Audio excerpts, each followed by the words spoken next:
Japan கடலில் அமெரிக்க போர்க்கப்பல் சரக்கு கப்பலுடன் மோதி விபத்துக்குள்ளானதில் வீரர்கள் 7 பேர் மாயமாகினர். அமெரிக்காவின் ஃபிட்ஸ்ஜெரால்ட் என்ற நாசக்கார அதிநவீன போர்க்கப்பல் ஜப்பான் கடலில் சென்று கொண்டிருந்தது.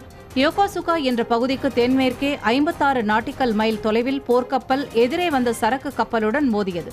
இதில் போர்க்கப்பலில் சேதம் ஏற்பட்டு 3 தளங்கள் நீரில் மூழ்கிவிட்டது.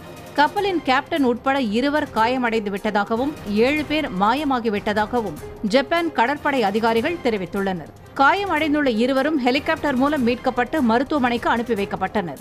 மாயமான வீரர்களை தேடும் பணி நடைபெற்று வருவதாகவும் போர்க்கப்பலை கடற்கரைக்கு கொண்டு வரும் பணியில் ஈடுபட்டுள்ளதாகவும் ஜப்பான் அதிகாரிகள் கூறியுள்ளனர்.